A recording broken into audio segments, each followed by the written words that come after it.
Hi everyone! I'll try na mag-voice over for this video. Another day, another vlog. Allow me na magpa-cute dyan sa window because why not? Last Sunday na pala ng taon. And this is our last Sunday of service for 2025. Heto yung mga ganap kanina. This was after our Sunday school and naga-chika kami dyan about sa bag. And nagahintay ng aming ibang members ng PAW team para makapag-pray na kami. 8 a.m. nag-start yung Sunday school and 1 hour lang after ng Sunday school, we will have our divine service. Pero before mag-start ang divine service, nag-pray muna yung PAW team. Hintayan muna kami dyan dahil yung ibang PAW members, teacher sila ng ibang department. At dahil kompleto na kami, we will pray na and we will go inside the church.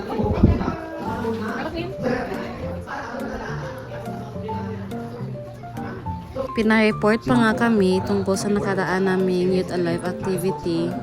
So, dalawa lang daw yung mag-report. So, ako yung napili at saka si Chinchin. Nakita ko, there is a golden harvest is, I hope nga sa sunod tuwing, mapalayo ni Mabuhatod sa ilahan. Ingatan na ako kayo. Hindi na ako kayo.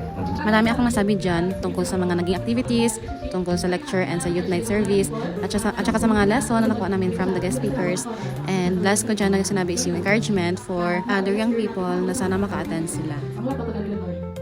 This is Chinchin and nagpasalamat siya dyan sa mga naging sponsors and sa mga tumulong for our Youth Alive event. After nyan, mag-start ng aming divine service. So hanggang dito na lang muna yung voice over ko. Wow, praise God. Every Sunday, nandito ba? Kung mga bisita, nandito mga bisita ba? Hallelujah. Patindugan lang siguro, tindog sis. Good morning everyone. Thank you for welcoming us here in Assemblies of God Church. I am Jasalaika Irio from Aklan and my papa is from Aklan also. He is Jonathan Irio. Thank you. Okay. Ano ito para? Si Pastor Jonathan. Okay. So, Ayong alas ano mga sisters and brothers. Ako si Marlena Paco from Himanay AG. Okay. Itong taon lang. Ayang alas sa tanan mo. Ako si Marisa Makalandang from Panay. Okay. So, naitahi na. Ala ka? Ayaw, nakalisa ko. Natahi ka mga bisita na doon.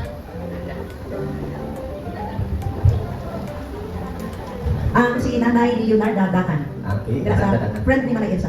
Sige. So, welcome ako tanan din sa Golden Harvest. Hindi ka nakalipan yun ako na nagtituyog sa buwan. Karoon nga aldaw. And i-enjoy nyo ang presensya sa Ginoo. I believe na dili aksidente ipadala ko sa Ginoo. Dili apa na ay pulog yun or na ay word ni God na inyo ang makuha karon sa inyo kang pakikukot sa buwan karon nga nabot. So, ginahangin ko sa pastor to pray for our pastor.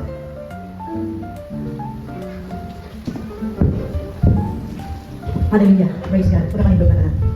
Hallelujah. Praise God. Lord, we lift up your holy name, O God. Kami natin Ginoo ay laing pangalan ng ayaw Ginoo. Lord, salamat sa among tagsunan na naupod namin kang Ginoo sa pag-worship ka Ginoo in spirit and in truth. I pray God, you know their hearts, Lord. Karon ipapacheck sila, they will be comfortable, Lord, as in presensya.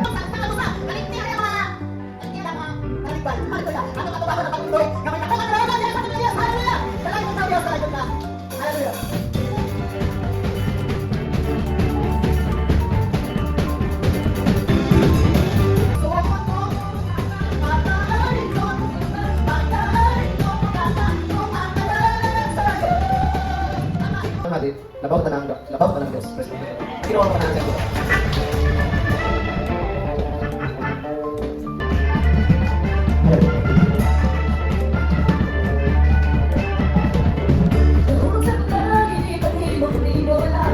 Sabi ng Panginoon, tumawag ka at ako'y sasagot sa iyo.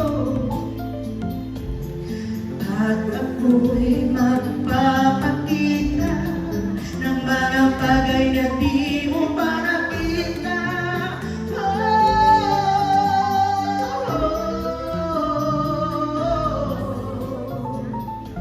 Walang imposible sa Panginoon.